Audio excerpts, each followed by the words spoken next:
ଅଧିକା ଜୋରରେ ଶବ୍ଦ ହେଲା ବେଳେ ମୁଁ ବାହାରକୁ ଗେଟ୍ ଫିଟେଇକି ଆସିଲି। ମୋ ସ୍ୱାମୀ ପ୍ରଥମେ ଆସିଲା, ତାପରେ ମୁଁ ଆସିଲି। ଗେଟ୍ ଖୋଲିଲା ବେଳକୁ ଧୂଆଁର ପୁରା ଧୂଆଁମୟ।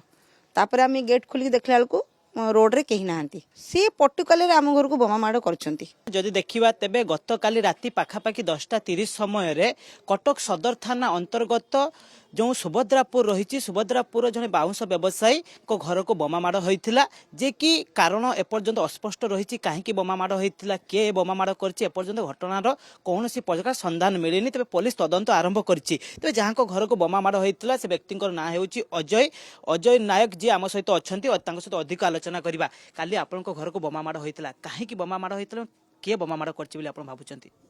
ନାଇଁ କେହି ବୋଲି ଆମେ ଏପର୍ଯ୍ୟନ୍ତ ଇଏ କରିନୁ, ଜାଣିପାରୁନୁ କାହିଁକି ଏ ଜିନିଷ ହେଇଛି।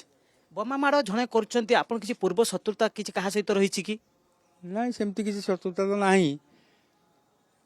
ଘର ନେଇକି ତ କିଛି ବି ସେମିତି ନାହିଁ। ଆପଣ ବାଉଁଶ ବ୍ୟବସାୟ କେତେ ବର୍ଷ ହେଲା କରୁଛନ୍ତି? ମୁଁ 3-4 ବର୍ଷ ହେଲା କଲିଣି। 4 ବର୍ଷ ବ୍ୟବସାୟ ଭିତରେ କାହା ସହିତ କଥା କଟାକଟି ଯୁକ୍ତି ତର୍କ ସେମିତି କିଛି ହେଇନି। ତେବେ କାହିଁକି ଜଣେ ଆପଣଙ୍କ ଘରକୁ ବୋମା ମାଡ଼ କରିବ?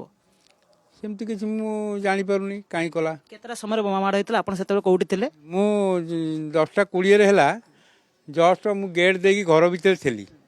ସବୁ ଗେଟ୍ ଦେଇ ଦେଇଥିଲି, ବାହାର ଗେଟ୍ ବି ତାଲା ପକେଇ ଦେଇଥିଲି। ମୁଁ ଘର ଭିତରେ ବସିଛି ଖଟ ଉପରେ, ଆବାଜ ହେଲା। କାଲି ଆପଣ ଜୀବନ ପ୍ରତି ବିପଦ ଥିଲା। ବିପଦ ଥିଲା, ଜୀବନ ପ୍ରତି ବିପଦ ଥିଲା। ମ୍ୟାଡ଼ାମ ଆପଣ ମଧ୍ୟ କାଲି ଘରେ ଥିଲେ। ଆଜ୍ଞା, ଯେତେବେଳେ ବୋମା ମାଡ଼ ହେଲା ସେତେବେଳେ ଶବ୍ଦ ଅଧିକ ଜୋରରେ ଶବ୍ଦ ହେଲା ବେଳକୁ ଆପଣ ବାହାରକୁ ବାହାରିକି ଆସିଲେ। ଅଧିକା ଜୋରରେ ଶବ୍ଦ ହେଲା ବେଳେ ମୁଁ ବାହାରକୁ ଗେଟ୍ ଫିଟେଇକି ଆସିଲି। ମୋ ସ୍ୱାମୀ ପ୍ରଥମେ ଆସିଲା, ତାପରେ ମୁଁ ଆସିଲି। ଗେଟ୍ ଖୋଲିଲା ବେଳକୁ ଧୂଆଁର ପୁରା ଧୂଆଁମୟ। ତାପରେ ଆମେ ଗେଟ୍ ଖୋଲିକି ଦେଖିଲା ବେଳକୁ ରୋଡ଼ରେ କେହି ନାହାନ୍ତି। କଣ ସବୁ କ୍ଷୟକ୍ଷତି ହେଇଛି ଘରେ?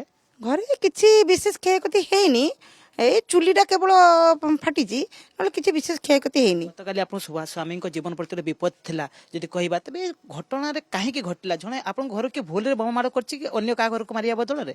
ନାଇଁ, ସିଏ ପର୍ଟିକୁଲାର ଆମ ଘରକୁ ବୋମା ମାଡ଼ କରିଛନ୍ତି। କିଏ ସେ କିଏ? ସେ ଜଣକ ଆମେ ତ କହିପାରିବୁନି, ଆମେ ତ ପର୍ଟିକୁଲାର ଜାଣିନୁ, ଆଉ ଆମେ କାହା ନାଁ ଫ୍ଲାସ୍ କରିପାରିବୁନି।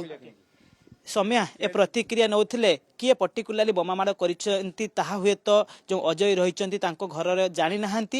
କିନ୍ତୁ ବୋମା ମାଡ଼ ହୋଇଛି 10:30 ସମୟରେ ବୋମା ମାଡ଼ ହୋଇଛି। ବୋମା ମାଡ଼ ପରେ ଅଜୟ ଯାହା ପ୍ରତିକ୍ରିୟା ଦେଉଥିଲେ, ତାଙ୍କର ଆମେ ଯେଉଁ ପ୍ରତିକ୍ରିୟା ନେଉଥିଲେ, ସେ କହୁଥିଲେ ତାଙ୍କ ଜୀବନ ପ୍ରତି କାଲି ଗୋଟେ ବିପଦ ଥିଲା ଯାହା ଟଳି ଯାଇଛି। କିନ୍ତୁ ସଦର ଥାନା ଏ ବିଷୟରେ ଘଟଣାର ଅଧିକ ତଦନ୍ତ ଆରମ୍ଭ କରିଛି।